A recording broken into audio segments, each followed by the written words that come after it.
doing is I'm doing a pesto pasta, which is probably about with 70% vegetables. When I eat pasta, I can't eat a lot of pasta and I can't eat a lot of white rice. I get bloated.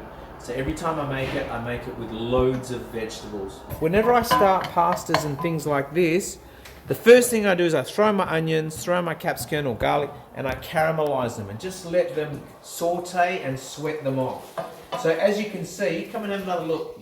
As you can see, the onion is caramelized. Here I've julienned some carrots and I've julienned some beetroot. I'm going to show you a favorite toy.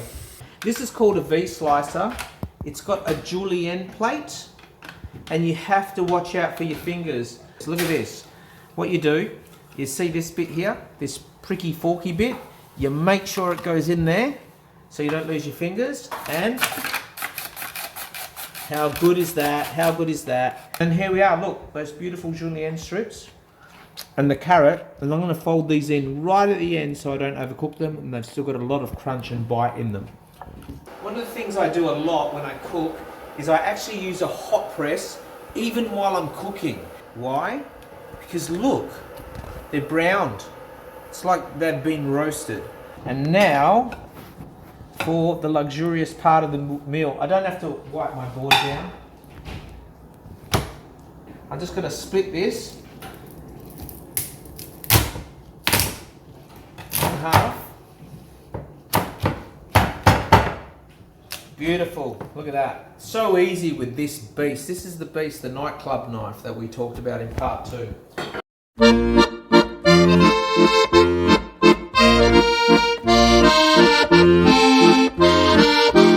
Alright, if you don't remember what to do with the crayfish, I've split this in half. What I'm going to do is I'm going to get rid of this sack here. Look at that. Yuck. Be careful because these bits are spiky as well. Okay. I will give this a wash and I'll see you in a second. What I'm going to do is I'm going to slice this crayfish into nice chunky pieces. So now this is the easiest bit because we've done all the preparation. We've got our julienne carrots, our julienne of beetroot. We've got our chopped crayfish. We've got our mushrooms which have been basically caramelized in the hot press.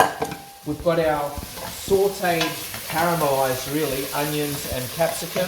Now, I'm going to cheat. Here's one I made earlier, okay? This pesto, you can use, I've used half basil and flat leaf Italian parsley, garlic. Now, I like to use cashew nuts. I don't use pine nuts because I just don't want to pay 60 bucks a kilo for pine nuts. I do love pine nuts, but I don't want to pay that much for them. In this one here, you ready for this one? Salted, roasted peanuts. And also in this, avocado and lots of lemon juice. I'm going to repeat that. Basil, flat leaf parsley, garlic, roasted salted peanuts, lots of avocado and lots of lemon juice, rock salt and pepper. I'll put the recipe in the description below. But now this is the easy bit. Now that you've done all this work, check this out. Check how easy this is. Okay, caramelized onion, Spanish onion in this one, capo, 1 mega heaped tablespoon per person. Okay, check this. Watch how easy. Double cream here or thickened cream. I don't know what you call it in the rest of the world. Roughly about 100 to 150 mils per person. Okay, if you noticed, just all in, and that's it. I love garlic. I call it the caustic soda. The caustic soda for the blood. It just strips it and cleans it. Okay, so I'm actually adding extra garlic to this guy. All right, now that my pesto, my cream, my onions, my capsicum have come to the boil, I'm going to throw my crayfish. Look at that. Look at that, people. Look at that lovely crayfish. Okay, super fresh. Okay, I'm going to cook out the crayfish probably for about 3 minutes. That'll be enough. See you in a second.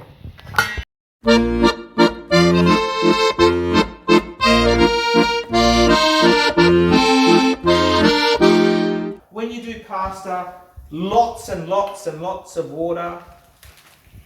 Hot rolling boil. In she goes. 8 minutes. It says here, cottura means cottura is Italian for cooking time. 8 minutes cooking time. I'll stir that.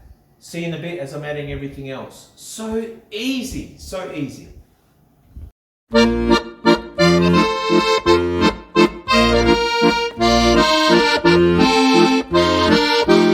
So I've added my mushrooms. Now I'm going to add my beetroot. I'm not going to add it all, that's just way too much. And then I'm going to fold this in. Okay. Very simple, people. Very simple.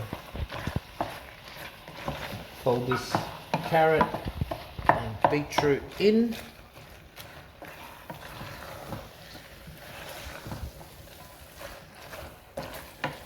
Salt. And for those of you who have watched my videos, definitely no shortage of black pepper. Okay.